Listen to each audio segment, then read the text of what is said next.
Yes, we do have gear questions. So you had mentioned that you prefer, so the question is from Adrian. If you were to invest in either a glide cam or a shoulder rig, which would you choose? For me, it would be a shoulder rig. Glide cams, like I said, it's a specialty deal. I'm not great at all at a glide cam, and it's not really something I'm interested in perfecting it. I think the god of glide cam is probably Devin Supertramp on YouTube. Dude's amazing. He just runs around like crazy and does insane things. He doesn't go the vest route. He's just handheld with it. But I would go shoulder rig because that's more my style and more where I lean towards, I guess, specializing in a way. But glide cam can be very difficult. Okay, well, Vinny had a question since we are talking about, on any budget. What's your favorite low budget camera? Low budget camera? Right now it would be the C100. But it depends on it's a difficult question because it depends on what your opinion of low budget is. And everybody has a different answer to that. I guess if you were an absolute newbie and you were just getting into it and you didn't have much money, what would you think? I would say any Canon DSLR I really like what those cameras do. The T3Is are great. I think somebody said they had one, right? T2I is actually really great. And I think you can get on eBay, you can get a T2I for extremely cheap. So if you're really starting out and you're just trying to get the cheapest camera possible, I would go that route. Anything Canon T2I, T3I, T4I, the 7D, 5D, all of those are really solid cameras. Okay, a question. Does the C100 shoot interlaced, and what are your thoughts on interlaced and progressive? Progressive, all the way, all the way. If you could do one, Stark's panicking. Do you hear him hyperventilating? So progressive. Progressive is just you're seeing an image, then an image, then an image, and that's always what you want to do. All right, and a question came in from Mantaz. You've been talking a lot about expensive rigs. What about DIY? How DIY projects impact production and whether or not it's worth your time to start making up your own stuff? What do you think about that? Yeah, of course. If it's doing things that fit where you're at that moment. So we're showing ideas. So what the idea of what it is that this rig will do, and then roping that back into what you can do right now. I always talk about that. We talk about the high end because that's what you're trying to get to or emulate. That's, these guys have figured out what the best way to do a rig was. Well, now this is what that rig is doing. What could you build at home that would be something very similar that you can use right now?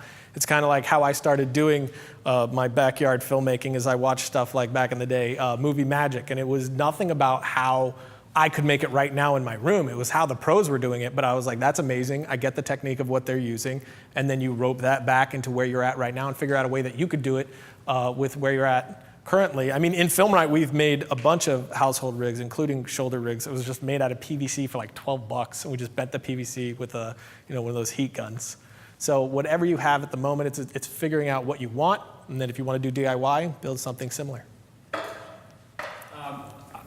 A lot of my rigging is like what you have here, but a lot of the stuff that works the best for me in certain areas is stuff I've just built on my own, even stuff I've gotten ideas from Filmright and stuff like that. The problem with some of that is I show up to set with clients and they see my ghetto rigs. Right. Yes. And it's trying to explain to them, like, you don't understand how comfortable this is or how this is actually going to make everything so much easier today. And they're seeing duct tape and PVC pipe and stuff like that. How have you handled or have you had to handle trying to explain some of the setups to some people? Yeah, I mean, now it's easy because, people see Filmright and they're like, this guy's a jackass. So when I walk up with like rubber bands and duct tape, they're like, that's about right. But before that, it was just, setting expectations and letting your work speak for itself. If they see your work and they love your work, hey man, this is how I do it. They're just going to trust that you're going to come up with something amazing. If they hired you, they're rooting for you to do the best job possible. I mean, sometimes you're going to run into some people that are just difficult people, and there's not too much you could do about it. But if you set expectations up front, like, hey, no alarming, but I make my own stuff because I find that this stuff doesn't work as well, and this is how I did this and that. If you do that before you get on set, I found that it's an easy workaround. Like the same thing with actors.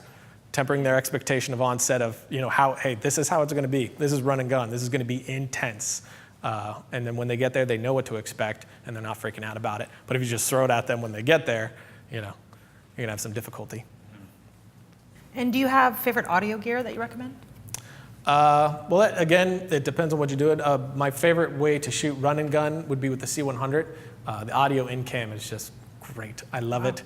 Beyond that, the H4n is great. If I could have my choice, it would be a sound guy with a mixer and the sound devices on the side doing his thing and making everything sound amazing. So it depends on what level. DSLR, if you're going DSLR and you have to go in cam, it would be Juiced Link. If you're going external and you're super low budget, I'd go H4n. If you could do in cam with something like C100, that's great. And if you're in the really high end, you have good money to get a budget, get a sound guy, and they'll usually have their own gear. Cool. I think we had one more.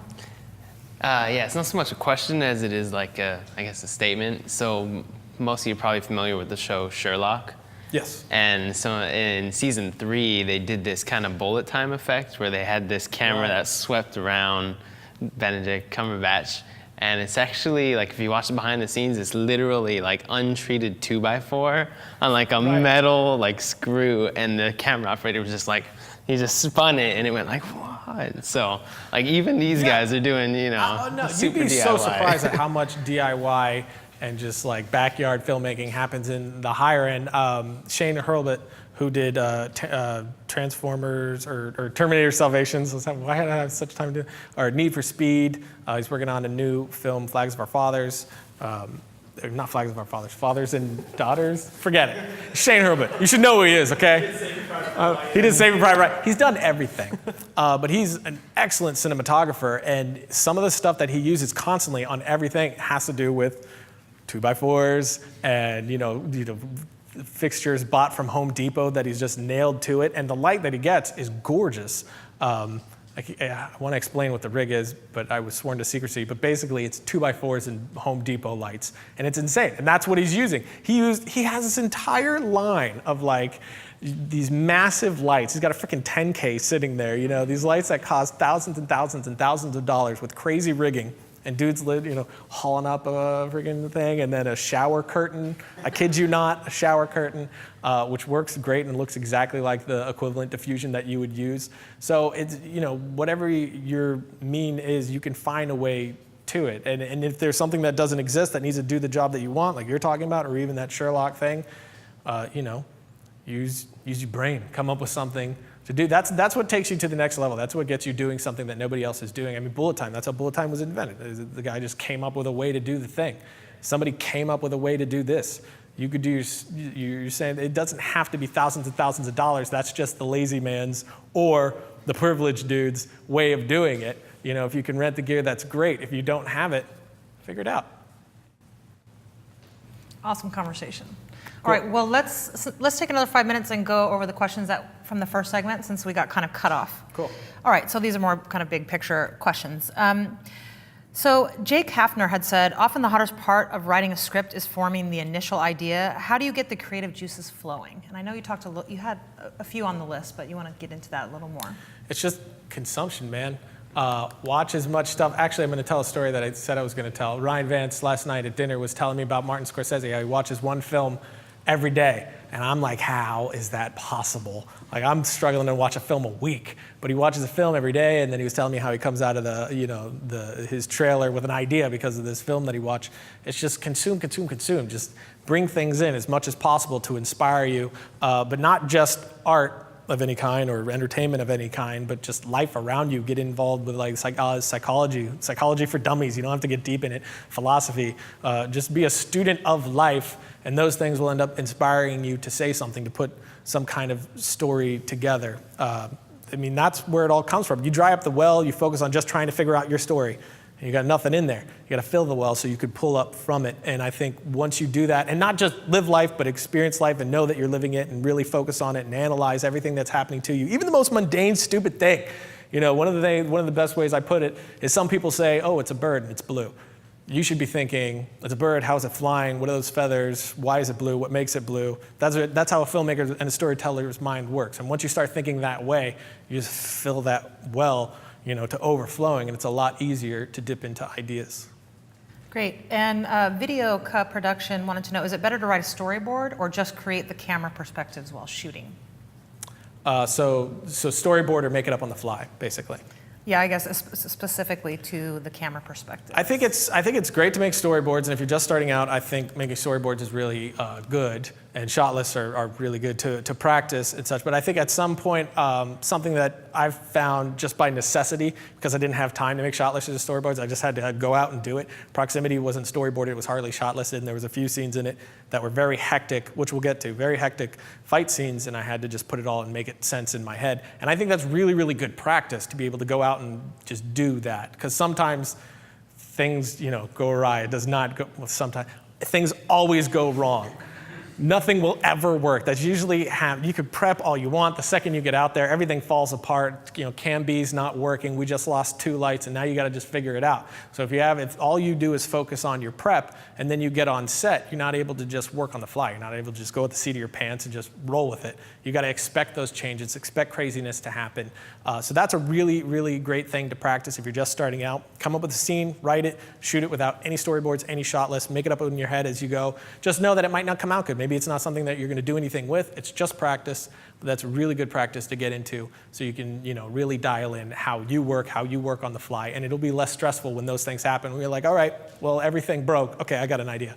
I mean, in Proximity, I think we rewrote a segment on the spot because of something that happened on set that adjusted everything, and then I'm like, well, now we can't do that, and we had to go an entirely different route. Same thing with Tell. There was a whole scene in Tell where we realized that I had this huge continuity issue that totally would have flipped the film over, and we already showed this, but now it's totally gone. So I just took 2 seconds, went, sat down, rewrote the scene in my head, came back with a fix, we shot it, and moved on. So doing things like that is a really, really good practice, but in a bigger project, storyboarding is a nice safety net. Okay. Sogwak wanted to know the benefit of film school versus using the money to buy equipment. That's another question it's all up to the person. I got giggles because it's like, good luck, Ryan. It's really up to everybody who asks me. I say the same thing. I would never tell somebody to go to film school, ever. I mean, it's really expensive. Some people get out of it and decide, you know what, that's not what I thought, and I don't want to be a filmmaker. I think people glamorize filmmaking a lot. I mean, it's really cool, and before time, it's really cool, and after, when you release it, if people dig it, it's really cool. But everything in the middle is just hell. You hate yourself.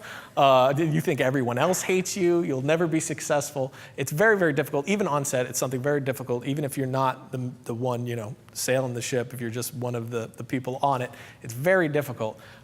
So it's make sure that this is absolutely what you want to do. What I always say is, if you wouldn't rather live under a bridge than not do it, then pick something else. It is really one of the hardest professions. I mean, that sounds so ridiculous. There's plenty of hard professions, but as far as normal things, you don't have much of a life as a filmmaker. I mean, you guys know. So if you're going to go to film school, I would first, make some films, make sure it's absolutely 100% you want to do. But it depends on the person. I think now, I don't know that I would have went to film school. I picked a film school that was a 1-year film school that just showed me where the buttons were and pushed me out the door. I didn't want somebody teaching me how to tell a story. I wanted to find that on my own. I wanted to be my own filmmaker. Whereas nowadays, it's online. I mean, stuff like we're doing right now, stuff like Philip Bloom, Vincent LaFerre, Shane has his new Inner Circle thing that looks unreal. It's just basically following him around while he makes things. So this information is so available now, whereas back then it wasn't. So I would say, I think my advice would be try that first. And if you get to a point to where you hit a wall and you're not going past that wall, then consider film school, purely because you'll be paying it off forever. Or you could just watch Ryan Connolly on Creative Live. Or that. That's a good substitution. Okay, Pyatt wanted to know if you could cover the topic of 4K abilities. So they go on to say we're still not watching 4K on TV. So what advantages do you think as far as shooting with that and as far as post-production? We're actually going to get into that. Oh, perfect. Okay, great. It adds a lot, but we'll actually show that in another All right, segment. we'll just wait on that one. Okay, and then we'll just do one final question. When you talked about shooting with your iPhone, MetaControl wanted to know if you have a favorite app or anything for shooting. Oh, I did forget to mention that. Yeah, Filmic Pro is great. You can add the matte box or the widescreen right on it. I wouldn't because it adds processing time, but it has guides on it. You can set the frame rate on it. It's a really, really great app. I think you can turn the IS on and off too. I might be wrong on that one, but IS, the image stabilization, sorry. You can. You can? Yes. Yeah, great. So that's a nice feature to have too, because you could throw it on the tripod and it doesn't have that extra crop factor to it. So it's a really great app, and I don't think it's, do you know how much it is? It's $4.99. There you go. $5.